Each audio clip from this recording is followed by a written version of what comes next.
Bueno, buenas tardes. Bienvenidos una vez más, en este caso al cuarto encuentro de Formarnos en Salud Comunitaria, que nos alegra que permanezca un alto número de estudiantes y que siga el entusiasmo por llevar adelante proyectos en sus propias localidades y bueno, con el ánimo de terminar y poder llevarse además un certificado que estamos viendo después de la última clase, que es la de primeros auxilios, a la clase siguiente, o sea, lo que sería al jueves siguiente, estamos viendo de hacer un acto especial para la entrega de los certificados de quienes hayan finalizado la cursada. ¿Qué día era, Ezequiel? 14 de... el jueves 14 de diciembre sería, ¿verdad? Sí. Hoy les quiero presentar con muchísimo gusto al doctor Vicente Ierasi, que es médico. Yo voy a leer su currículum y después voy a decir lo que yo conozco de él, que es bastante, o por lo menos en su trabajo profesional, que reconocemos mucho desde acá, desde la universidad. El doctor Vicente Ierasi es médico, es especialista en neumotisiología, es docente de salud pública en la Universidad Nacional Arturo Jaureche y fue secretario de salud de la Municipalidad de Florencio Varela, director asociado del Hospital Mi Pueblo, también de Florencio Varela, y director de la región sanitaria Sexta. Desde la universidad, particularmente, yo tengo que decir que durante los 10 años, que fue hasta hace 2 años el director de la región, donde él ya había programado salir de la región antes de que se perdieran las elecciones, él había decidido ya retirarse, pero hasta ese año en el que él estuvo trabajando, en el 2015, durante 10 años, fue un referente para los que trabajamos en salud desde la universidad muy importante, porque todos los proyectos que nosotros presentábamos en salud, que en ese momento eran financiados por el voluntariado universitario, lo hacíamos en relación a la región sanitaria Sexta. Nosotros le íbamos a preguntar a Vicente con qué problemáticas había que trabajar en el territorio, y a partir de las problemáticas que se manejaban desde la región y en relación con todos los municipios de la región sanitaria Sexta, con los que trabajó durante 10 años con muchísima agilidad y con mucho respeto por parte de los intendentes, que eso no es muy común, él nos refería cuáles eran las problemáticas. Trabajamos durante unos cuantos años con la problemática de salud sexual y reproductiva en la región sanitaria Sexta, en distintos municipios, en escuelas, en distintos espacios. Y posteriormente, en algún momento, Vicente nos dijo que había que empezar a trabajar con las enfermedades crónicas, que era en los últimos 1 o 2 años. La gran experiencia que él tiene realmente es como para aprovecharla, porque, como les digo, ha estado trabajando en relación a la realidad de esta región sanitaria Sexta. Hasta es probable que muchos de ustedes que han estado trabajando como líderes barriales en algún momento hayan tenido que articular con la región y con la dirección de Vicente Ierasi. Y la verdad que un placer poder estar ahora con la disertación que va a dar en cuanto a ética en salud, donde va a poder plantearnos cuestiones que tienen que ver con la cotidianidad del trabajo en salud vinculado a la ética, y donde seguramente mucho de su experiencia lo vamos a poder aprovechar. Y como siempre, sepamos que después de esta hora de exposición vamos a tener un espacio para las preguntas que también seguramente nos van a ser muy útiles cuando él nos pueda responder. Como saben, después tenemos el trabajo en taller. Siempre estamos ajustando los grupos. Hoy hay un nuevo ajuste que después seguramente lo vamos a anunciar. y esperamos que realmente la producción en los talleres sea como esperamos, donde ustedes se vayan conociendo, donde se vaya fortaleciendo el trabajo en grupo, donde todo lo que venimos trabajando ahora, donde hemos hablado de políticas de salud, o sea, de cómo funciona el sistema, qué cuestiones, cuáles son los derechos que tenemos como ciudadanos, cuáles son las cuestiones que podemos plantear como trabajadores dentro del equipo de salud o como promotores de la salud, y tener en cuenta estas cuestiones éticas que hoy se van a plantear. Así que lo dejamos a Vicente y le agradecemos nuevamente su interés y su participación.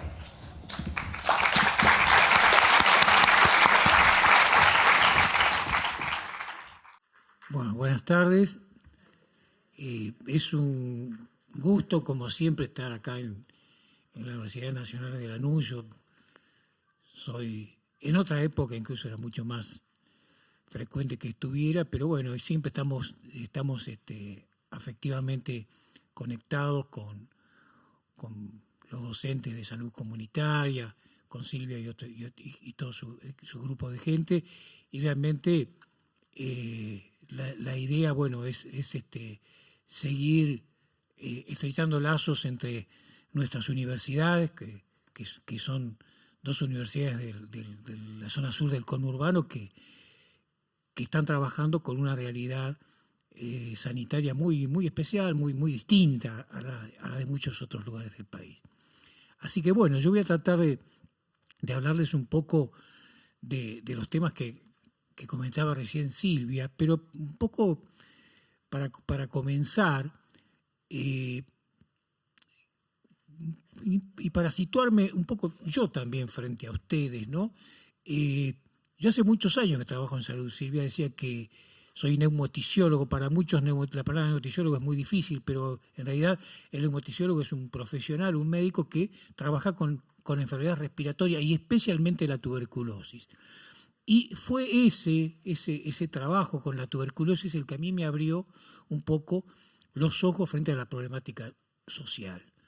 Es decir, la tuberculosis es una enfermedad que aún hoy sigue siendo un problema de salud pública en todo el mundo, que lamentablemente pese a que tenemos formas de curarla, sigue afectando a mucha gente y por supuesto en general a gente de los sectores con menores recursos y con menor acceso al sistema de salud. Y eso, como decía recién, el hacer esa especialidad hizo de que me fuera volcando mucho hacia lo que es el sanitarismo, la política de salud. Y bueno, me tocó estar en distintos lugares, uno de ellos en la región sexta, pero en todo ese tiempo yo vi como tres surgimientos, digamos, de distintos grupos de personas a lo largo de esos años que fueron muy importantes para el desarrollo de las acciones de salud. Fueron surgimientos y desarrollos, ¿no? El primero fue el caso de enfermería. Cuando yo comencé a trabajar en los años 70, era muy común que hubiera enfermeras que eran lo que llamaban empíricas, ¿no? Enfermeras que la única capacitación que tenían era la de la práctica, que habían sido mucamas incluso del hospital y que de golpe, un día, por falta de recursos, de recursos humanos, por necesidades, se habían puesto a trabajar como enfermeras. Esa profesión, la enfermería, desde ese momento en adelante, sufrió un cambio importantísimo, muy profundo, que tuvo mucho que ver con una profesionalización que hoy hace de que muchísimas enfermeras y enfermeros sean profesionales o sean universitarios incluso. Eso tiene mucho que ver con carreras como la de acá, la de la Universidad de Lanús, o como otras carreras que han trabajado en eso, pero yo creo que también tiene mucho que ver con una figura a la que recientemente le rendimos homenaje en nuestra universidad, que fue Floreal Ferrara.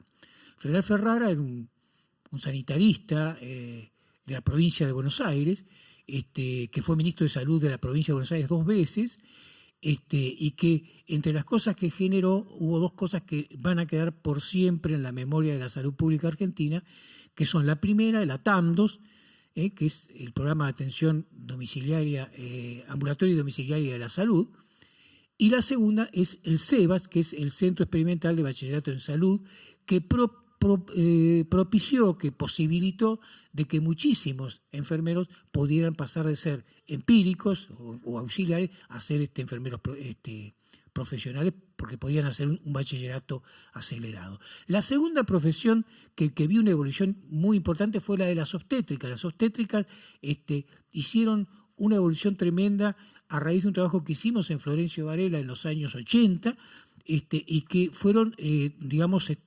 incorporadas como personal para trabajar en lo que es el control de embarazo normal, que hasta ese momento no se había hecho. Y eso posibilitó que después en toda la provincia de Buenos Aires y en el país también se incorporaran las obstétricas a lo que es el control de embarazo normal, y eso fue un cambio importantísimo para la profesión y para la salud pública, especialmente para la salud materno-infantil. Y el tercer grupo humano, que yo lo llamaría así, que yo he visto emerger por lo menos en esta región y en la provincia de Buenos Aires, es el de los promotores y promotoras de salud.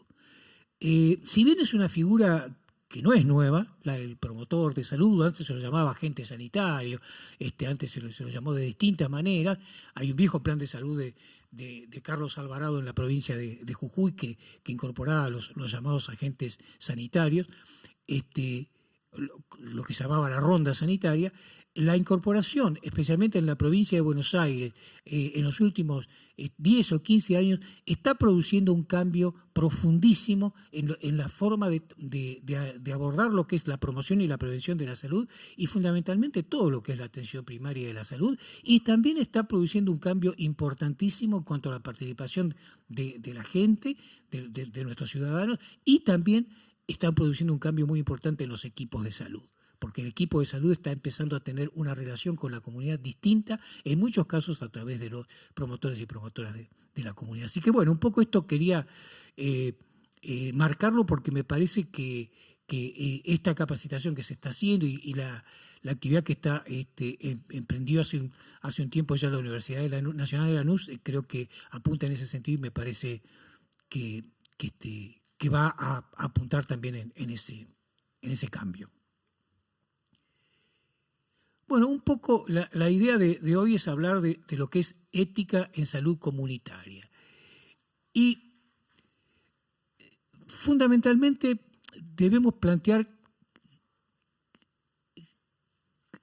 qué características tiene la salud en la comunidad, y fundamentalmente qué es la participación en la comunidad, que es un elemento que no es de toda la historia de la salud pública. Es un elemento que se fue incorporando en algunas etapas, y especialmente en el mundo, a partir de lo que fue, ustedes habrán hablado hace unos días de la Declaración de Alma-Ata de 1978, que planteaba precisamente la necesidad del desarrollo para los sistemas nacionales de salud de una importante componente de participación de la comunidad.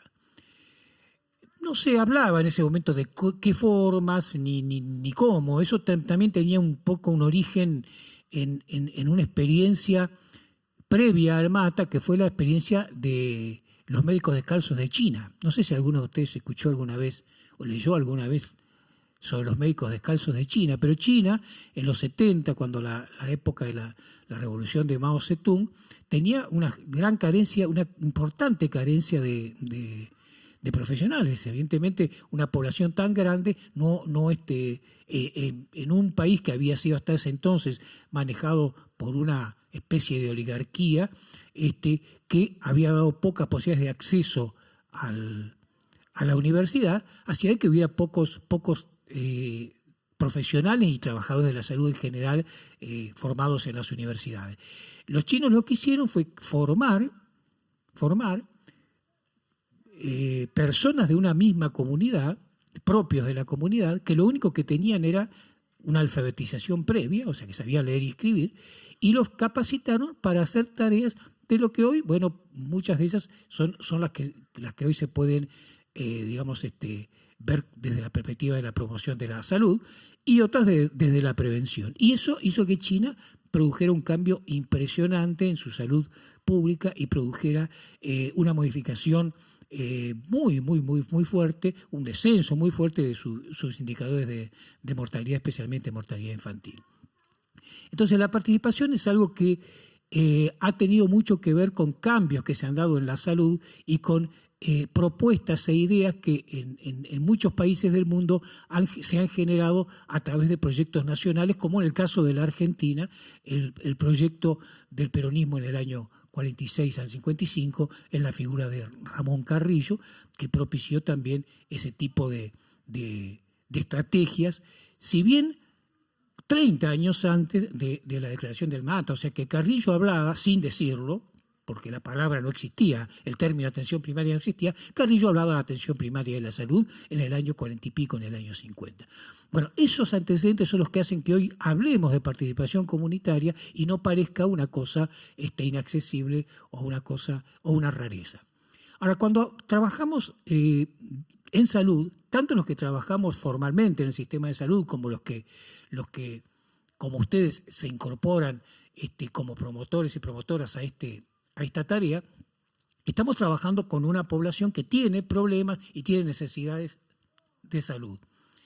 Y en ese caso es fundamental que respetemos, que valoremos, que tomemos en cuenta ciertos principios de lo que se llama la ética. La ética en realidad es la ciencia que busca las razones últimas y universales para adecuar la conducta humana a lo que está bien o a lo que está mal. Se distingue de la moral, porque la moral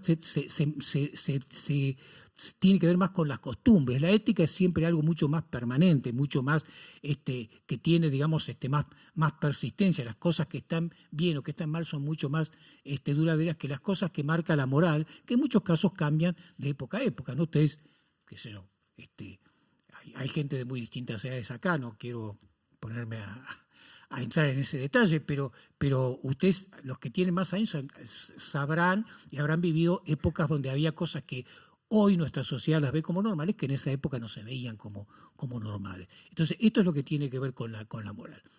Y la ética, o la bioética en el caso de cuando hablamos de temas de salud, tiene algunos grandes principios, como son la no maleficencia o la beneficencia, que son principios que están desde muchos años, de los comienzos de lo que es la medicina. Y en realidad la no maleficencia es el principio de no dañar. Cuando uno trabaja en salud tiene que primero no dañar. En latín se dice primum non nocere, que quiere decir primero no dañar. Es decir, el objetivo de los que trabajamos en salud es mejorar la salud de la gente, por lo tanto no debemos utilizar técnicas o recursos que puedan ser dañinos para la salud. Por supuesto que esto lo hacemos en muchos casos sin que tener esa intención, pero siempre tiene que estar presente esa necesidad de primero no dañar. Pero fundamentalmente, y esto los profesionales o los médicos por lo menos lo establecemos a través de lo que se llama el juramento hipocrático, pero cada profesión tiene su propio código o juramento, es el principio de beneficencia, es decir, que es el principio de no solo no dañar, sino hacer el bien también. Así que lo que hacemos en salud le haga bien a la población, que le haga bien a la gente. Entonces aparecen dos principios que son más recientes, que son muy importantes para que los tomemos en cuenta los que trabajamos en salud y que ustedes los tomen en cuenta, que son el principio de autonomía. Ahí dice del paciente, pero en realidad es de las personas. Yo cuando me di cuenta lo corregí, pero bueno, no, el power ya está de esa manera. Pero más que del paciente es la autonomía de las personas, que es la capacidad de las personas de decidir por sí mismas. Y ahora voy a entrar un poquito más con algunos ejemplos en detalle con esto. Y el último principio, o un principio de los fundamentales, es el principio de justicia, que tiene que ver con lo distributivo.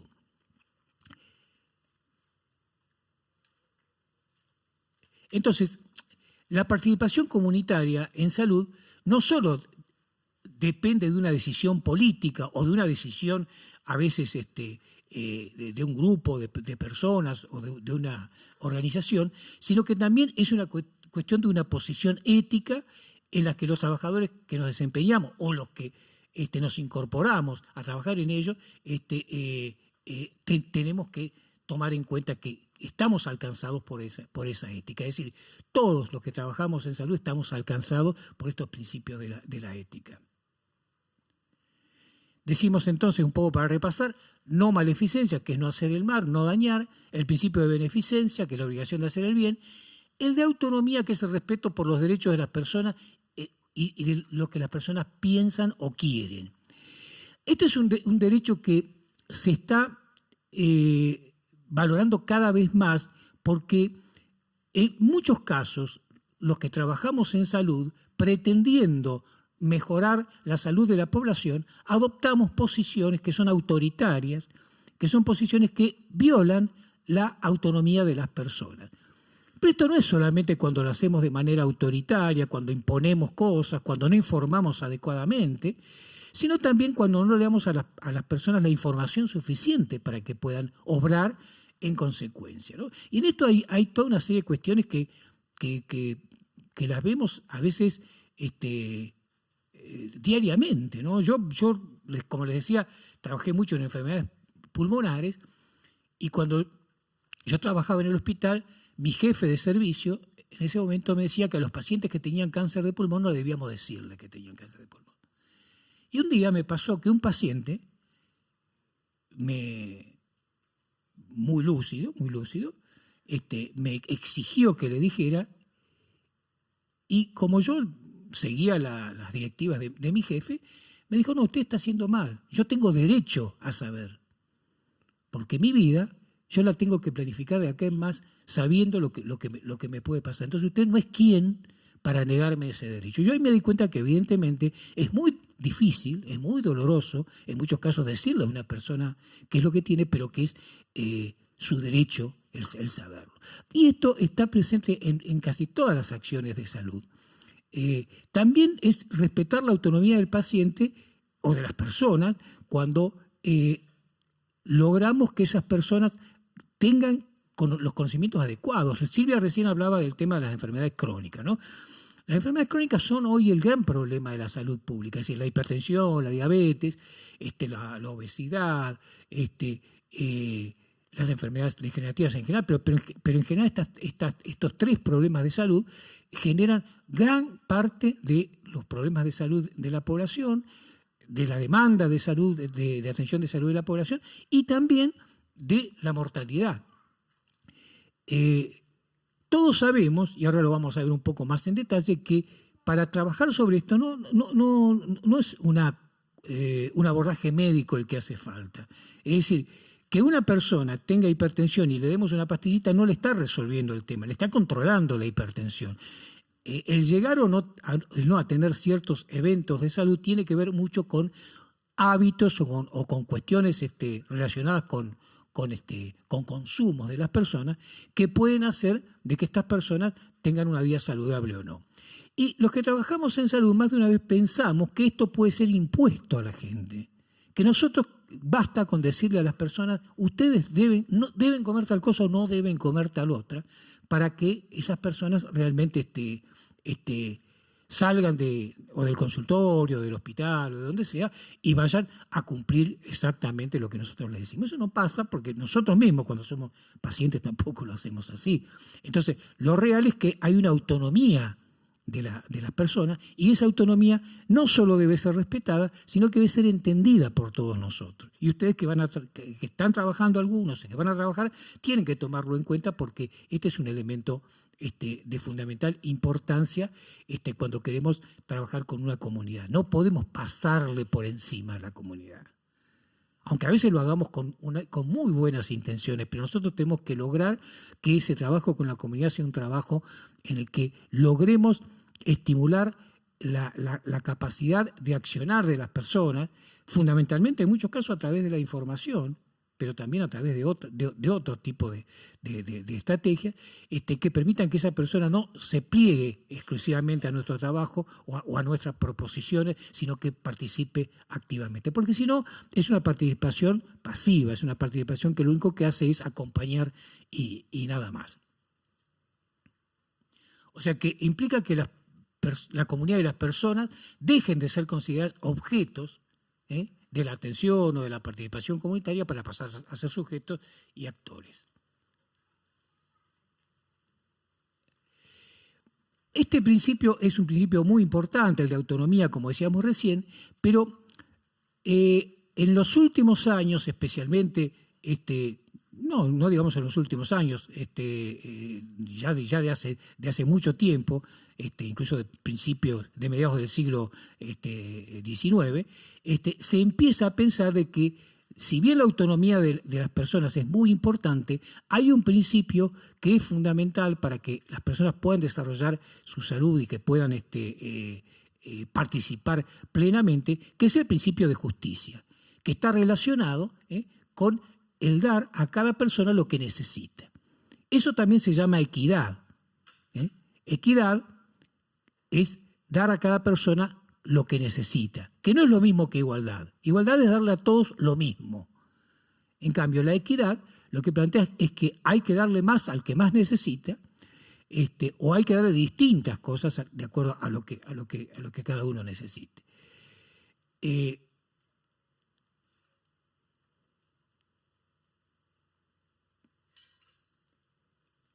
Pero hay un elemento fundamental, que es este principio de justicia tiene que ser, y solamente puede ser garantizado en la medida que haya un Estado que tome, en este caso a la salud, como un derecho humano y como un derecho que debe ser garantido por ese Estado. Nosotros en la Argentina, lamentablemente, nuestra Constitución Nacional, si bien indirectamente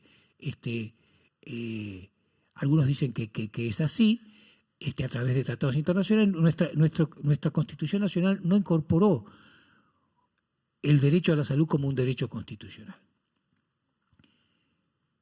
Es cierto que si nosotros ponemos un abogado hábil, seguramente que va a encontrar algún tratado internacional por ahí, el cual reconoce a través de la adhesión de nuestra Constitución que ese derecho existe, pero no es un derecho que esté explicitado.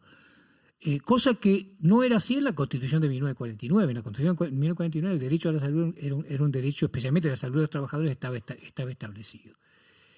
Y este derecho, esto de la equidad, tiene que ver fundamentalmente con un camino hacia a lo que le llamamos la justicia social, que tiene que ver con la forma en que las personas, o con la forma en que una sociedad distribuye los recursos que tiene. En última instancia, la justicia social tiene que ver en gran parte con la justicia distributiva.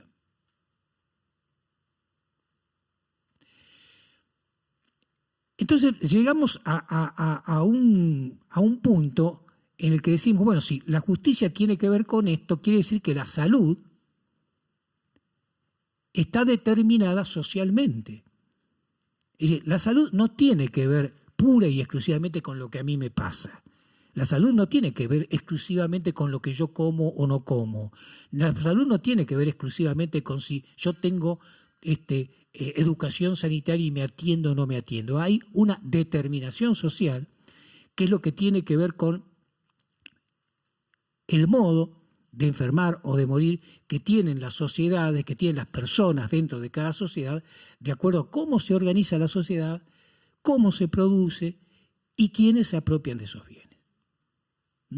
Esto es un elemento fundamental porque de este tipo de determinación van a depender un montón de cosas que nosotros en el trabajo comunitario las vamos a ver diariamente, ustedes las van a ver diariamente en el trabajo comunitario, pero tienen que entender que en algunos aspectos son resultado de esa determinación social.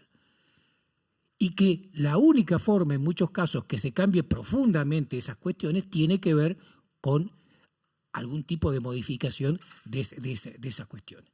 Hay algunas cuestiones que están a nuestro alcance y otras que no están a nuestro alcance, pero siempre tenemos que tomarlas en cuenta, porque si no vamos a hacer un enfoque parcial de las cuestiones.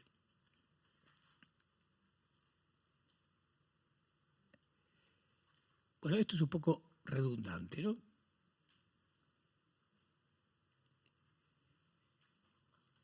Yo siempre utilizo un esquema para explicar esto, que es el esquema de un sanitarista latinoamericano que se llama Pedro Luis Castellano. Y él habla de 3 planos o 3 espacios para analizar cualquier tipo de problema de salud. Él dice que cuando analizamos los problemas de salud tenemos un espacio de lo general que tiene que ver con el modo de vida de una sociedad en un momento determinado. Es decir, las sociedades viven de manera distinta de acuerdo al tiempo histórico. No es lo mismo el modo de vida del siglo XXI que el modo de vida, pongámosle, de la Edad Media. Evidentemente que la organización de la sociedad, la forma de producir, toda una serie de cuestiones hacen de que esa sociedad sea distinta. Por lo tanto, va a haber distinta determinación de lo que es el proceso salud-enfermedad. Esto es lo que le llama el modo de vida, entonces que tiene que ver con la forma de producción, con la organización general, con fenómenos generales que hay. Por ejemplo, en este momento en el mundo hay un fenómeno, no en este momento ahora, pero en los últimos años, en las últimas décadas, que es la globalización. Y la globalización es un elemento que está presente permanentemente. Hoy por hoy nosotros nos enteramos de algo que está pasando en China o en Estados Unidos, tal vez antes que una persona de ese lugar, de acuerdo a las posibilidades de comunicación que tengamos. Entonces, lo que es la globalización es un elemento que tiñe toda la situación de determinación de la salud. Pero también hay otro elemento que también es global, que es el cambio climático. Y el cambio climático genera un montón de circunstancias que ustedes la están viendo a diario. Por ejemplo, no sé si algunos de ustedes que ya están trabajando como promotores han trabajado el tema de dengue, por ejemplo. No sé, ¿alguno trabajó en prevención de dengue?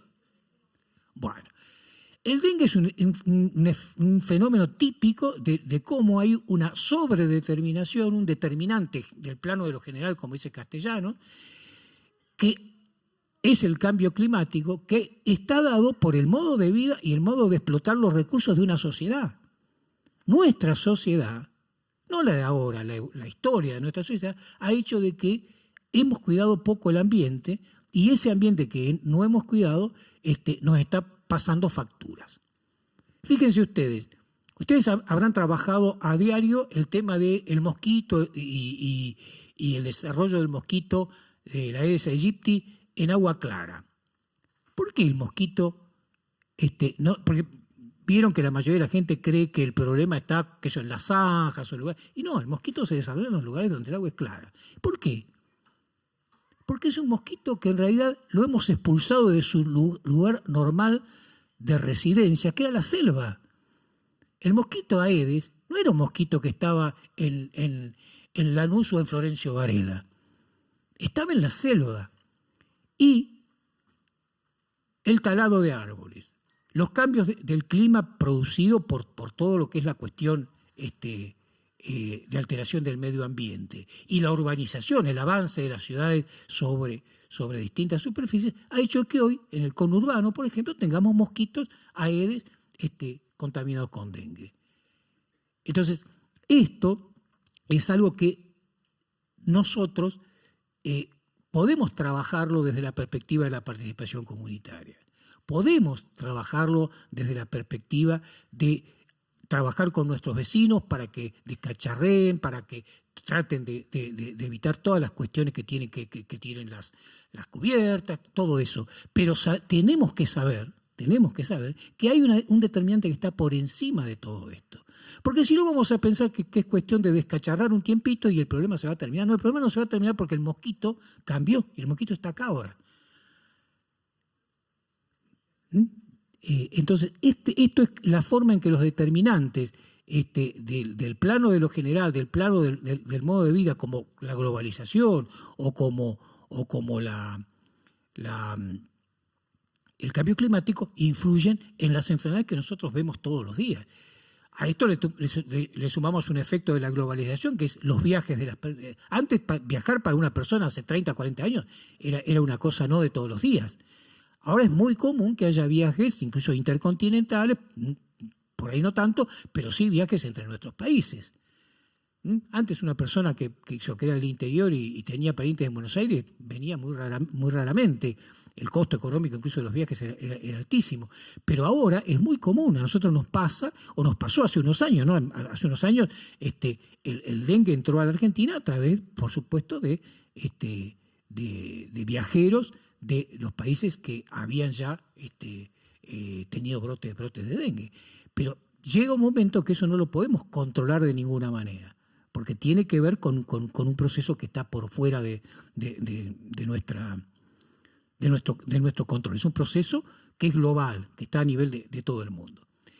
Ahora, eso actúa de esa manera en este espacio donde está toda la sociedad. Pero después hay un espacio que Castellano le llama el de lo particular, que es el de las condiciones de vida, en las cuales empezamos a ver cómo viven las distintas personas. Es decir, en el espacio de lo general vemos cómo es la sociedad, pero en el espacio de lo particular vemos cómo viven las distintas personas, los distintos grupos de personas.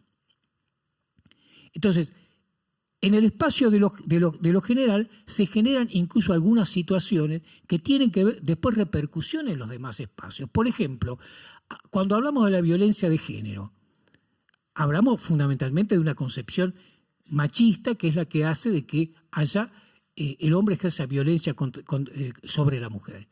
Pero esa concepción machista está en el modo de vida de esa sociedad. Tiene que ver con cómo esa sociedad, concibe o el rol que esa sociedad le dio a la mujer durante años. Ahora, cuando pasamos al plano de los grupos sociales, vamos a empezar a ver que todo eso se ve de distinta manera de acuerdo a en qué lugar está cada uno y qué le toca a cada uno en el reparto que decíamos antes. Entonces va a depender de si tenemos trabajo, si no tenemos trabajo, y ahí va a haber casos de decir, bueno, personas que tienen todas las cuestiones sumadas, que están desocupadas, pero que tienen escasa capacitación o escasa alfabetización, que si son mujeres les cuesta más conseguir trabajo, si han migrado también les cuesta más conseguir insertarse en el mercado laboral. Entonces, este espacio de lo general es el espacio donde se empiezan a ver lo que es la justicia social o la equidad. Es el espacio donde se ven las diferencias sociales, donde se ven las diferencias económicas fundamentalmente, y donde se ve la forma en que las personas están o no insertas en el esquema de producción y de riqueza de un país. Y por último, hay un espacio que le podemos llamar el espacio de lo singular, que es el espacio en el cual nos referimos a las cuestiones que tienen que ver con los individuos. Y acá aparece una cuestión que se llama los estilos de vida, que está esto que decíamos al principio, ¿no? El tema de las enfermedades crónicas. Eso tiene que ver con lo que se llama estilos de vida, con la forma en que vive cada uno, qué consume, qué no consume. Ahora, la forma en que vive cada uno, la forma en que consume cada uno, ¿es una cuestión de solamente voluntad propia? A ver, vamos a tomar un ejemplo. Que una persona consuma, o que nuestros chicos consuman, por ejemplo, muchísimas bebidas gaseosas. ¿Tiene que ver con la decisión de los chicos, de las madres o de sus padres? Sí, en parte sí, porque es una decisión personal. Pero eso está determinado, sobredeterminado, por toda una industria que vive de eso. Entonces, esa industria quiere que nuestros chicos sigan consumiendo eso. Y es más, esa industria por ahí hasta va a hacer cosas que hasta va a contribuir con fundaciones a actividades que tengan que ver con el disminuir la obesidad infantil. Pero sin embargo, la Coca-Cola no la dejan de fabricar. Y no le ponen menos azúcar tampoco. Eso pasa con la industria del tabaco. La industria del tabaco en algunos casos sostienen fundaciones que luchan contra el cáncer de pulmón o contra las enfermedades vasculares, aparentemente en contra de sus intereses. No, es en coincidencia, porque en última instancia la única forma de resolver el tema de estas enfermedades es la erradicación total de consumos como el tabaquismo, porque es un consumo que no tiene ninguna razón de ser. El consumo exagerado de azúcar es un consumo, digamos, ilógico, pero el consumo de tabaco es un consumo ilógico ya de por sí. El tabaco no ofrece ningún elemento positivo. Entonces, este tema de los estilos de vida, nosotros cuando trabajamos en promoción de la salud y en prevención, debemos tomar en cuenta estas cuestiones. Es decir, que hay elementos en el plano de lo general, en lo que es la publicidad, en lo que es pero incluso en lo que es nuestra educación, que nos estimulan a ese consumo. Pero a su vez también hay condiciones que tienen que ver con el espacio de lo particular, ¿no? Con el espacio de cuáles son nuestras condiciones de vida. Yo puedo querer tener una dieta distinta, pero después voy a estar condicionado por cuáles son mis posibilidades económicas. Ahora, ¿esto qué quiere decir? Que nosotros como trabajadores de la salud le digamos a la gente, bueno, ustedes pobres no se cuiden porque ustedes no se pueden cuidar, porque esto lo está decidiendo la Coca-Cola en Estados Unidos. No. La autonomía de las personas tiene que ver con esa posibilidad de decidir. Pero lo que tenemos que saber como trabajadores de la salud, como trabajadores comunitarios, es que eso está condicionado, está determinado por muchas de estas cuestiones. Es decir, después nosotros como trabajadores de la salud tenemos que intentar que las personas dejen de tener estos consumos, debemos intentar que las personas dejen de tener una vida sedentaria, debemos intentar que las personas dejen, bueno, como decíamos recién, de consumir sustancias tóxicas, pero eso no lo vamos a lograr nada más que con una cuestión digamos puramente normativa de decir esto no lo deben hacer o esto no se puede hacer o esto hace mal. Más de una vez es muy habitual que nos digan a los médicos o cuando estamos en funciones sanitarias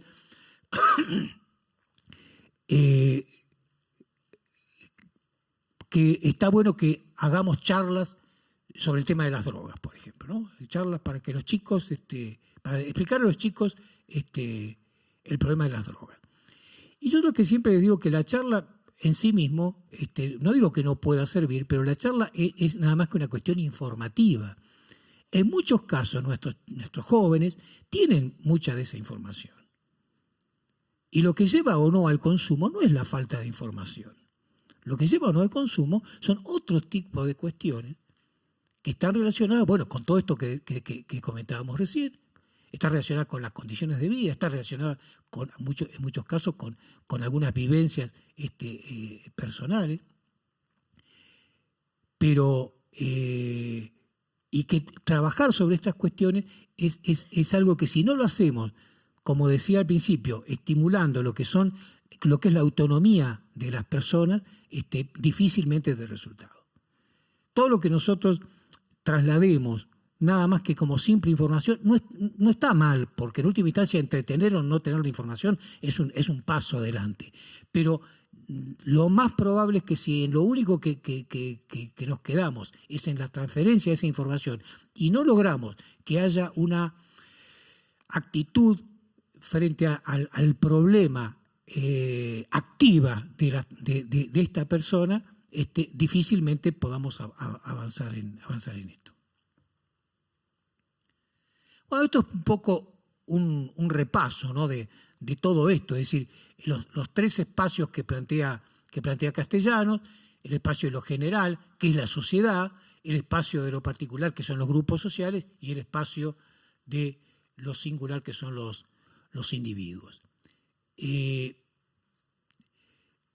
el espacio de los estilos de vida también hay cuestiones que tienen que ver con algunos aspectos que ustedes se van a encontrar diariamente y que tienen que ver en muchos casos con los grupos étnicos, los grupos con la diversidad cultural, con distintas cuestiones que también este mundo globalizado intenta en muchos casos nivelar a todo el mundo e intenta borrar esas cuestiones. Muchas veces nuestro saber como profesionales es invasor, es invasivo y niega o ignora muchas de las realidades culturales. Es decir, las personas tienen su propia, los grupos sociales tienen sus propias culturas y si bien no es negativo que haya una cultura universal, que haya una cultura de mayor conocimiento entre todos los habitantes del mundo, lo que es innegable es que nadie puede ser obligado, y esto es un principio ético también, a renegar de su propia cultura. Esto es algo que, bueno, ustedes lo están viendo diariamente, ¿no? En nuestro país en los últimos tiempos está pasando mucho. Se pretende estigmatizar grupos sociales, grupos étnicos, como algunos pueblos originarios, en aras de quererles imponer una visión incluso de la historia que no es la real, ¿no? Yo siempre me asombro mucho cuando dice mucha gente, refiriéndose a los mapuches, el tema de que son chilenos, ¿no? De origen chileno. Y en realidad los mapuches no son ni chilenos ni argentinos. Los mapuches estaban antes que Chile y Argentina. Es más, si ustedes van al sur, van a ver que hay lugares, hay pasos por los que los mapuches cruzaban todos los años, en invierno y en verano, cruzaban su ganado incluso, y se lo llevaban incluso por los lagos ahí en la cordillera, porque vivían en los dos lados. Para ellos la tierra era de un lado y de otro. Entonces los que nos apropiamos en otra época de la tierra y queremos imponer y borrar su historia somos nosotros. Y esto tiene que ver no solamente en este momento con una cuestión política o con una cuestión del momento por un caso en especial, también tiene que ver con el abordaje que nosotros hacemos como trabajadores de la salud. Es muy importante que sepamos respetar lo que es todo lo que es la cultura de los distintos grupos sociales, étnicos, y que eso tiene mucho que ver también con la salud, porque está muy estudiado el hecho de que las personas cuando migran, cuando se van de su lugar, tienen problemas de salud. Es decir, las personas que dejan de vivir en su cultura tienen ven alterada su salud, especialmente su salud mental, pero en muchos casos también su salud física por distintas cuestiones. Entonces, esto es fundamental y esto está dentro de los principios éticos que no debemos de ninguna manera obviar o dejar de lado. Yo creo que un poco para redondear un poco esto y tratar de, me gustaría ser un poco más preciso en algunas cuestiones, nosotros tenemos que tomar en cuenta que cuando trabajamos en la comunidad estamos trabajando con personas, estamos interactuando con personas que tienen creencias, que tienen cultura, que tienen historia, y todo eso tiene que ser tomado en cuenta como un capital de esa persona y tiene que ser respetado. No es desde lo que sería la imposición de nuestro saber, porque es el saber, que eso es muy común que lo hagamos los profesionales, ¿no? Creemos que el saber de los demás es un saber que no tiene tanto valor como el nuestro y por lo tanto lo minimizamos, lo ignoramos. Y muchas veces esa relación de saber es la primera relación, de intersaberes, mejor dicho, es la primera relación que se puede establecer con una persona. Y ustedes seguramente que andando en la comunidad eso lo deben tomar en cuenta. En nuestros barrios es muy común que haya gente del interior, de distintos países, seguramente que acá muchos de ustedes son también de algunas provincias, pero qué sé yo recuerdo andando en los barrios de Varela que un domingo uno por ahí la música que escucha o chamamé o en un barrio, chacarera en otro, y hay toda una cuestión que tiene que ver con el digamos, el recordar, el rescatar todas esas memorias que en muchos casos la ciudad les borra, el conurbano, que tiene mucho también de una determinación que está dada por una cuestión histórica, ¿no? ¿Por qué se formó el conurbano? Bueno, el conurbano se forma por una cuestión que también tiene que ver con una estructura económica y social y política que ha tenido la Argentina.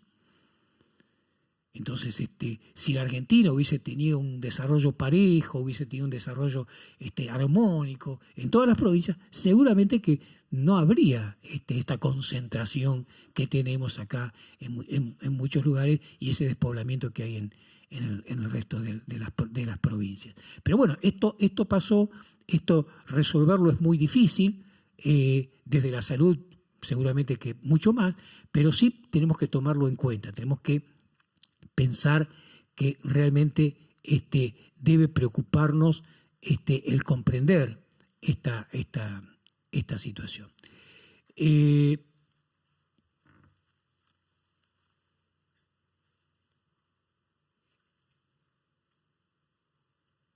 Un aspecto que también tiene que ver con lo general, pero que después va, digamos, planteándose en los demás planos, es el de las políticas de salud. Las políticas de salud en general son políticas que se definen en los espacios de poder. En muy pocos casos en las políticas participan activamente los protagonistas verdaderos, como pueden ser, por supuesto, las personas, los habitantes de cada barrio, pero también los trabajadores de la salud, los promotores, todas las personas que están en el sistema de salud formal o informal.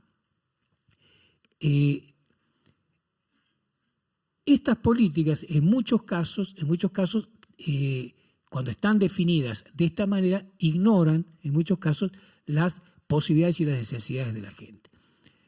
Por eso es que en nuestro país lo que ha pasado también es que tenemos un sistema de salud que lo que tiene es una gran fragmentación, está partido en 3 pedazos, que son el sector público, el sector privado y el sector de obra social, que hace de que la capacidad de resolver los problemas de salud de la gente esté, digamos, limitada.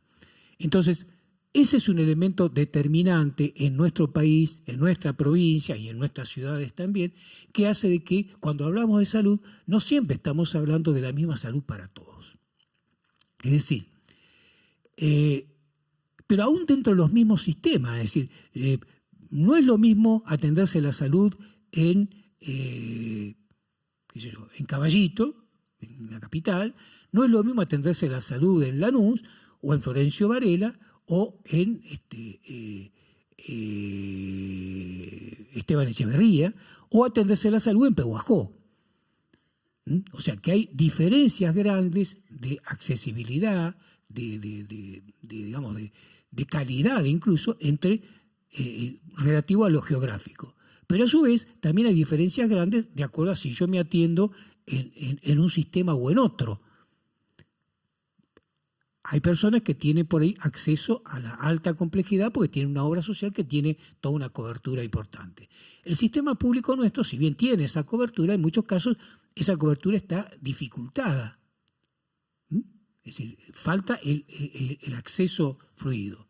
Pero aún dentro de las obras sociales no es lo mismo la obra social de un ejecutivo que la obra social de un gremio como puede ser los ladrilleros, por ejemplo, que lo nombro porque conozco bien, porque en Varela hay mucha gente que trabaja en los hornos. Entonces, la inequidad, nosotros hablamos de la equidad al principio, la equidad que es la justicia social expresada en términos reales, tiene como opuesto la inequidad. Y la inequidad está dada por un sistema, en el caso del sistema de salud argentino, que es un sistema injusto, porque es un sistema que no está integrado y que ha, digamos, tenido siempre,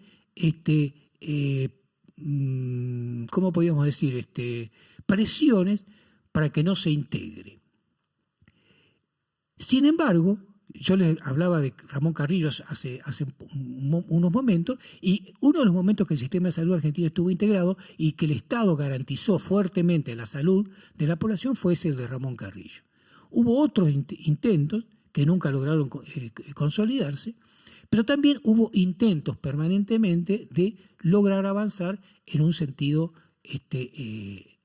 negativo y que lo que se llama la cobertura universal en salud, que quiere decir que todo el mundo tenga posibilidades de atenderse, no se logre verdaderamente. Hoy por hoy hay una discusión, se está hablando mucho de la cobertura universal en salud, pero en realidad lo que se está discutiendo más que nada es la implementación de un sistema que es lo que se llama un sistema de aseguramiento en salud, que lo que hace es mantener sin ningún tipo podríamos decir, de modificación las inequidades del sistema de salud.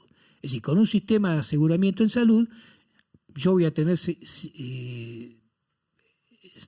voy a seguir teniendo mi cobertura en salud, que va a ser diferente de la que tiene otra obra social, o si tengo la cobertura que me da el Estado, también va a ser de menor seguramente calidad y de menor, y va a abarcar menos cosas que la cobertura de otros sectores. Entonces, esta discusión, que es una discusión que se está instalando nuevamente en Argentina, que se da periódicamente, no es la primera vez que se da, es una discusión que nos atañe a todos. Les atañe a los trabajadores de la salud formales, porque los va a involucrar, pero también les atañe a ustedes que están trabajando y van a trabajar en prevención, en promoción y en prevención. ¿Por qué? Porque esta modalidad, lo que ahora le están llamando la CUS, la cobertura universal en salud, apunta fundamentalmente a lo curativo, a la atención de la salud puramente curativa. Los sistemas de seguro de salud que tienen la mayoría de los países que están funcionando hace años se centran en la atención de las personas y dejan muy de lado, porque no hay fondos para eso, lo que es la promoción y la prevención.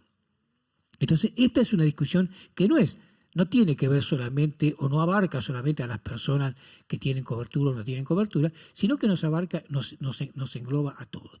Y en esto tenemos que tomar el ejemplo de países donde esto ha pasado y se está sufriendo, como el caso de Colombia. Colombia es un país que tiene hace rato implementado un sistema de cobertura universal y que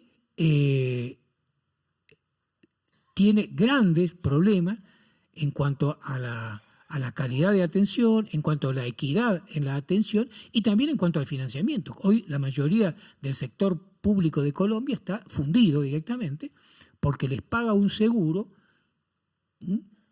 que está semi-privatizado, es decir, en el seguro compiten los hospitales públicos con los servicios privados, y en esa competencia los hospitales salen muchas veces mal parados, entonces empiezan a tener grandes dificultades económicas. Y como el Estado dice, el gobierno dice, pues si total, nosotros le estamos dando fondos a través del seguro, le bajamos, por supuesto, el presupuesto.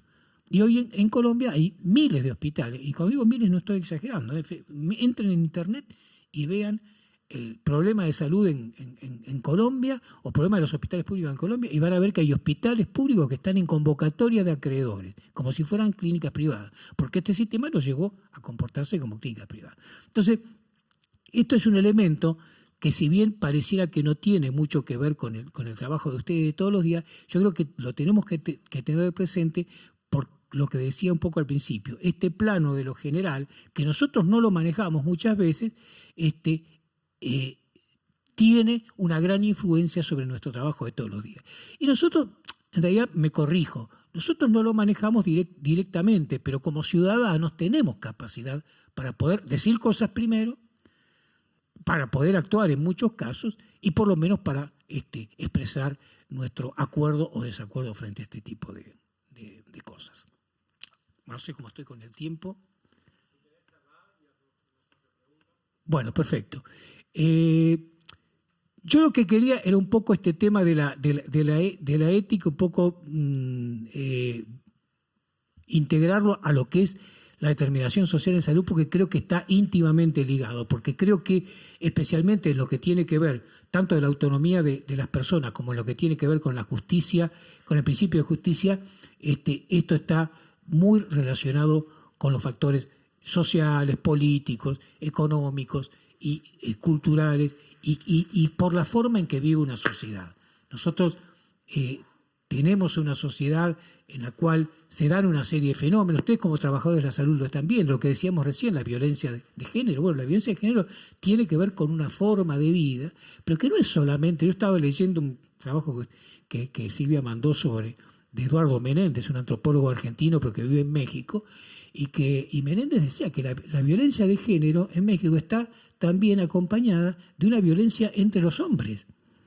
En México no es solo que hay violencia sobre la mujer, hay una violencia tremenda entre los hombres, y yo creo que acá también seguramente, tal vez un poco menos que en México, tal vez tengamos una sociedad un poco distinta en algunas cosas, pero lo real es que la sociedad es violenta, ha llevado a toda una serie de cuestiones que en salud, antes estas cuestiones en salud no se discutían, parecía que eran temas que no tenían que ver con la salud. Sin embargo, hoy en cualquier servicio de salud, yo me acuerdo en la región, cuando estaba en la región, bueno, tuvimos que armar un programa de prevención de la violencia de género porque los servicios tenían cada vez más planteos de este tipo de situaciones.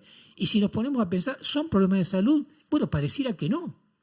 No, pero si tenemos una concepción amplia de la salud, una concepción integral de la salud, sí son problemas de salud, porque tienen que ver con la forma en que vivimos como personas, que vivimos como grupos, que vivimos como individuos y en la forma en que nos relacionamos, y eso repercute, por supuesto, en nuestra salud de todos los días. Así que la idea un poco era esta, espero haber logrado integrar todo esto, y bueno, si hay preguntas, a disposición de ustedes. Bueno, muchas gracias, Vicente. ¿No? Buenas noches, Vicente. Yo soy enfermera de corazón y tuve el agrado de formar varias promotoras.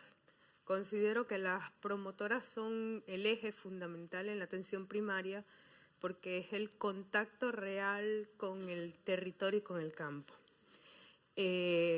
Tú hablabas, y Silvia hablaba, de las enfermedades crónicas no transmisibles y del hecho de que tú las hiciste emerger en un momento. Ahora en las metas de la OPS para Latinoamérica para el 2030 está uno de los ejes fundamentales, es el trabajo con las enfermedades crónicas no transmisibles. Tú eres médico y tu especialidad son las respiratorias. Argentina y muchos países latinoamericanos estamos viviendo otra realidad social por los determinantes sociales y las infectocontagiosas están reemergiendo con una fuerza extraordinaria, sobre todo la tuberculosis y la sífilis, y mucha de esa conciencia y esa ética que se debe tener, la debe tener la gente de territorio, y el conocimiento debe estar en la gente de territorio, para que las chicas no solamente sepan, o los chicos, los promotores de salud, sepan detectar enfermedades crónicas no transmisibles. Entonces yo quiero tu opinión sobre ese trabajo de territorio, sobre esas enfermedades que, a pesar de que están reemergiendo y que nuestros indicadores los están marcando, no se está bajando una línea de atención primaria para el trabajo en territorio en tuberculosis o sífilis. Incluso se está formando al personal en APS en provincia sobre el MAPEP, que son enfermedades crónicas no transmisibles, y está dejándose solapado esto que está reemergiendo, que por el mismo contexto histórico, económico y político está surgiendo con más fuerza. Sí, mira, lo de tuberculosis es tremendo porque yo empecé a hacer, les decía, estoy haciendo un poco de autorreferencia, pero por ahí sirve, a trabajar en esto en el año 70 y pico, ¿no? Me acuerdo que el primer congreso al que fui de neumotisiología, que me lo recuerdo bien porque fue el primero, se presentó un medicamento que era el último hallazgo para la tuberculosis, que era la rifampicina. año 74. En la Argentina se presentó, creo que se empezó a usar en el 72, por ahí, pero en la Argentina, años 73, 74, se empieza a usar. Ese fue el último medicamento que se descubrió para la tuberculosis, hace 40 años. ¿Qué pasa? La tuberculosis es una enfermedad que ataca, como decíamos recién, a sectores de la población que no tienen demasiada voz, que no tienen demasiado acceso y que no tienen demasiada representación en muchos casos. Entonces, primero sigue siendo una enfermedad todavía estigmatizada. Aún hoy, decir en una escuela que hubo un caso de tuberculosis es que todos los maestros y las maestras salgan corriendo y llamen inmediatamente a la Secretaría de Salud o donde sea, pensando que ya al otro día se van a contagiar todos. Cuando en realidad la tuberculosis, el bacilo de Koch, como dicen algunos, es tan antiguo porque lo que tiene fundamentalmente es aguante, ¿no? Entonces no es una enfermedad que se contagie de un día para otro ni rápidamente, pero sí sigue teniendo esa idea ligada a una estigmatización con la pobreza, con la incurabilidad, cosa que no es cierta. Hoy la tuberculosis es totalmente curable. Hoy con un tratamiento de 6 meses se cura en el casi 100% de los casos. Sin embargo, fíjense ustedes, los grandes laboratorios hace 40 años que prácticamente no invierten en medicamentos para la tuberculosis. Los gobiernos tampoco hacen nada, porque dijeron, bueno, está bien, un laboratorio estatal podría hacerlo, ¿no? Tampoco. Entonces, es un problema y sigue siendo. Muchos me preguntan, ¿hay más tuberculosis que antes? Yo no sé si hay más. Lo que es que sigue habiendo, y sigue habiendo una cantidad importante. Depende qué creamos importante, pero en esta región hay más o menos 40, 50 personas cada 100.000 habitantes, con lo cual si Lanús tiene 600.000 habitantes, debe tener 300, 400 enfermos permanentemente. Entonces, es un problema, sí, no es un problema masivo, no es un problema, pero es un problema. ¿Debemos trabajarlo en la comunidad? Sí, porque aparte el diagnóstico de la tuberculosis no es un diagnóstico difícil. No hay que hacer ni una tomografía computada ni nada. Lo que hay que hacer es analizar el catarro de una persona, que eso incluso lo puede hacer perfectamente un trabajador comunitario. Quiero decir, tomar esa muestra, llevarla a un laboratorio. En el laboratorio lo único que hay que hacer es ponerla en el microscopio y mirarla. Nada más, eso sale. Antes decía que salía 50 centavos de dólar, más o menos, ¿no? Hoy serían, no sé, 8 pesos, 9 pesos, una cosa así. Ese es el costo de hacer un diagnóstico de tuberculosis. Lo puede hacer cualquiera. Cualquier persona que le enseñen a mirar bacilos. En el Chaco en una época habían capacitado gente de la comunidad. Y había un toba que lo ponían como ejemplo de la certeza, del acierto que tenía para diagnosticar bacilos de Koch. Era pero mejor que muchos bacteriólogos de la universidad. Así que es un tema que yo creo que si no lo toma la comunidad, es un tema que tampoco lo vamos a resolver. Pero para eso es importante que nosotros como trabajadores de la salud también nos saquemos los prejuicios de encima. Que veamos que es una enfermedad como todas las demás, que sí que ataca a una población muy especial, pero que tiene una forma de ser resuelta perfectamente, que hay medicación y que las personas pueden y deben insertar. Porque la otra es esa, queda el estigma de tuberculoso para toda la vida. Es lo mismo que yo le dijera, pero ni siquiera tiene que ver con una persona que es diabética, es cierto, es diabético siempre, pero un tuberculoso, la persona que se dice tuberculosa, tuvo una tuberculosis, una que se curó, listo. No hay no es que tiene. ¿Puede haber recaídas? Sí, todas las enfermedades pueden tener recaídas. Entonces, sí, yo volviendo un poco, me fui porque es un tema que me apasiona mucho, pero creo que sí que es fundamental el rol como en todas las cosas, en las crónicas no transmisibles en general también. Si nosotros no trabajamos, no salimos, porque el otro tema es ese, nuestro sistema trabaja hasta la puerta. Y de la puerta para allá no trabaja. Bueno, ustedes son el que va y viene entre la puerta y la puerta del vecino, y de esa forma creo que es la forma que tenemos para poder lograr llegar a este tipo de cuestiones, ¿no? Muy bien, gracias Vicente. ¿Alguna pregunta más?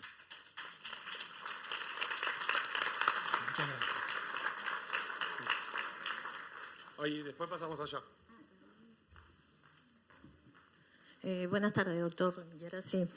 Tengo el agrado de trabajar con un alumno suyo, el doctor Mario Canallero.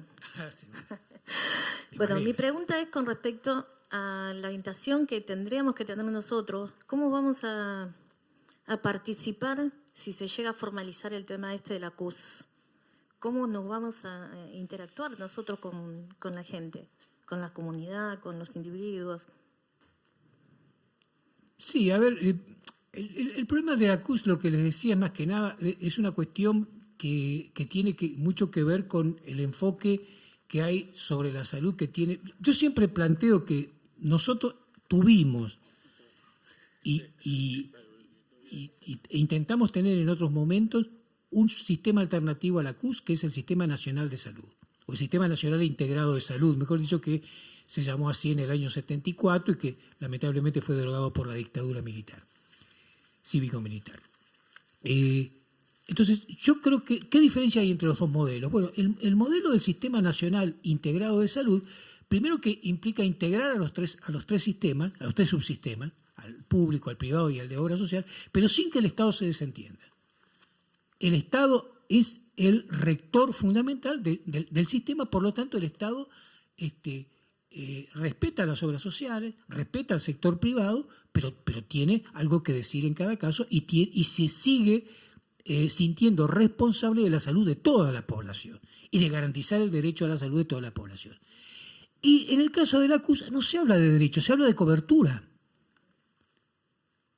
La CUS habla de una cobertura. ¿Y qué es una cobertura? Bueno, cubrir a alguien. Ahora, yo lo puedo cubrir con un paraguas, lo puedo cubrir con un paraguas con agujeros, lo puedo cubrir con... En cambio, nosotros del Sistema Nacional planteamos el derecho, la garantía del derecho a la salud. El otro elemento que plantea el Sistema Nacional es esto que decía, al intervenir el Estado como coordinador y garante, lo que asegura es que todas las prestaciones de salud, todas las acciones de salud, mejor dicho, tengan en lo posible el mismo nivel de calidad. Es decir, que haya equidad entre todos los sectores. Que no pase esto que yo decía recién, que el de OSDE tiene todos los chiches y el pobre de cualquier obra social tiene que andar penando. Ese es un segundo elemento. Esto es lo que muchos le llaman que la CUS es un sistema estratificado. Y el tercer elemento es que el Sistema Nacional Integrado de Salud está pensado en un concepto de salud amplio, en un concepto de salud integral y que plantea todo lo que es la estrategia de la atención primaria de la salud, incluyendo, por supuesto, todo lo que es la promoción de la salud y la prevención en todos sus aspectos. En cambio, la CUS está pensada fundamentalmente desde la asistencia. Yo no digo que seguramente un Estado, en Colombia no hay acciones de prevención, sí las hay programas, pero no están integrados al sistema. En cambio, en un sistema nacional, fíjense ustedes, ¿no? En el año 74, esto es algo que pocos lo conocen, ¿no? Es decir, en el año 74 y 75, y parte del 76, en la Argentina se implementó un sistema integrado en 4 provincias. En ese año 74, les estoy hablando, 75, pongámosle. Alma-Ata fue en el 78. Ya en ese momento, este sistema, el Sistema Nacional Integrado de Salud, preveía médicos en la comunidad y preveía acciones en la comunidad y preveía el trabajo de promotores de salud. No lo llamaba agentes sanitarios. Año 74, esa propuesta se implementó en 4 provincias, en San Luis, en Chaco, en Formosa y en La Rioja. Y en el año 77, la dictadura cívico-militar la derogó diciendo que no había dado resultados. En realidad, hacía 3 años que había empezado. Los resultados en salud se miden en muchos años. Sin embargo, hay personas que han vivido esa experiencia que dicen que realmente estaba produciendo un cambio muy profundo en la Argentina. Entonces, yo creo que lo que hay que plantear es eso, un sistema en el cual se integren todas las acciones. No podemos tener la atención por un lado y la promoción y la prevención por el otro. Es más, cuando nosotros atendemos también hacemos promoción y prevención. Entonces, ese es el principal problema que yo veo de la implementación de un sistema como este, que está pensado, que no ve a la salud como un derecho, que es un sistema que no garantiza la equidad entre todos los habitantes del país y que es un sistema que está centrado fundamentalmente, no digo puramente, pero fundamentalmente en la atención de la enfermedad. Bueno, sigo yo. Fernando de Lanús, tenía 2 preguntas para hacerle. Una con respecto a, uno ve módulo a módulo un crecimiento y un potencial de compañeras que ponen gran esfuerzo y la verdad que uno les genera admiración y eso me pone a pensar y la pregunta es, ¿qué consejo nos daría a nosotros para, una vez terminado formarnos en promoción de salud comunitaria, para crear redes, ¿no? ¿Qué métodos o qué herramientas para potenciar esta energía, este talento de las compañeras, para que no se disemine, sino que se empiece a crear un trabajo continuo? Y la segunda, ayer hubo una reunión de gremios y organizaciones en contra de la CUS y se conformó una mesa regional que va a promocionar va a tratar de difundir esta información, ¿no? Porque vemos en las unidades sanitarias, en los hospitales y en los barrios populares una desinformación de la CUS. ¿Qué opinión tiene y qué también consejo nos daría en esa difusión, ¿no? Bueno. Gracias. Bueno, yo no soy quien para dar consejos, ¿eh? Les puedo dar mis opiniones y decir lo que... Cuando uno le pide consejo a alguien es porque lo está sobrevalorando o lo está tratando de viejo. Yo espero que no sea ninguna de las dos cosas. Respecto al tema de... Yo creo que el trabajo en red es fundamental, pero para eso hay que pensar una cosa que me parece que es lo central. Las redes son fundamentalmente vínculos. Y las redes se hacen a más de 2. Si nos quedamos encerrados en nuestro trabajo, difícilmente hagamos redes. Ahora, si nosotros nos comunicamos, planteamos nuestras visiones, nuestras cuestiones, planteamos nuestras experiencias y empezamos, ¿no? Hay un esquema muy lindo y muy actual de Mario Rober que habla de 5 escalones para la construcción de las redes. Por ahí está, si lo buscan en internet, ponen Mario Rober, redes, Rober con B corta, van a ver ese esquema que dice que el primer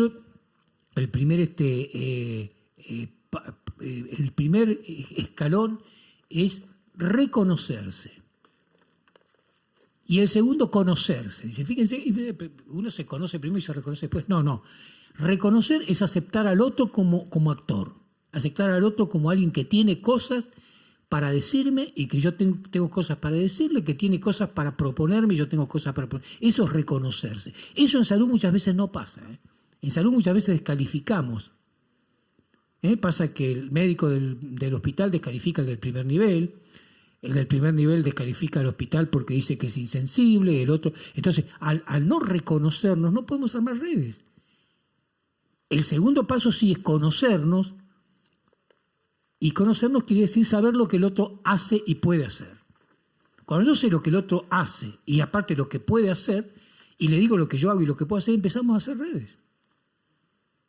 Después viene un paso que sería el trabajar en conjunto, la cooperación. Después viene la asociación y se logra integrar una red transitando todo eso. Pero lo primero es eso, es vincularse.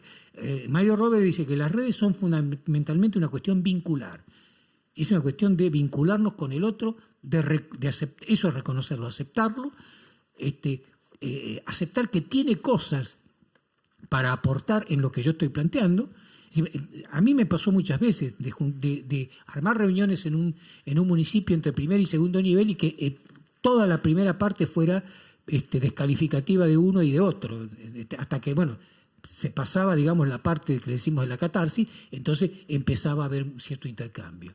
Pero si yo empiezo rechazando o creyendo que tengo la verdad absoluta, ese es es un mal paso por ahí no se construyen redes.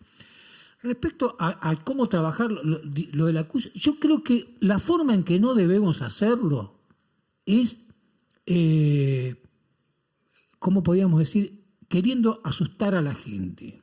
Yo creo que a la gente le tenemos que explicar qué es una cosa, qué es un sistema nacional y qué es la CUS.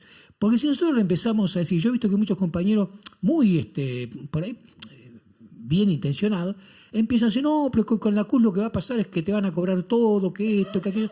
No, yo no sé si va a ser así, porque no sé si va a ser así tan drástico, por ahí no va a ser tan así, porque lo quieren imponer, entonces no van a hacer un sistema que sea horrible para todo el mundo, que todo el mundo lo rechace. ¿Y saben cuál es el verdadero negocio de la CUS? No es cobrarle a la gente un coseguro, no, aunque después terminen haciéndolo.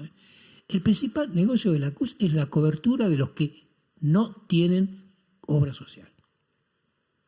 Son 14 millones de personas que, si le damos una cobertura mínima, eso representa muchos millones de pesos. Y esos millones de pesos, en Colombia, por ejemplo, los volcaron al mercado. Entonces, el tema es ese. Yo creo que tenemos que ser muy prudentes, porque también la gente en muchos casos puede ver que nosotros reaccionamos negando algo que... Porque si uno dice cobertura universal en salud, pero está diciendo algo que es maravilloso. Es decir, ¿cómo se va a oponer uno a la cobertura universal en salud? Entonces, hay que tener en cuenta eso. Han buscado una palabra que es muy un término que en sí mismo pega. Entonces, bueno, tenemos que tratar, pero me parece que lo fundamental es que nosotros sepamos qué quiere decir cobertura universal en salud y qué es lo que proponemos nosotros, que para mí tenemos una propuesta diferenciada, ¿no? No sé si eso... Muy bien. Justamente en relación a las redes, ahora este taller y el taller que viene vamos a tratar de armar con los grupos redes barriales para que ustedes se lleven y vamos a terminar de definir el proyecto de intervención. Así que bueno, despedimos a Vicente con un aplauso. Muchas gracias.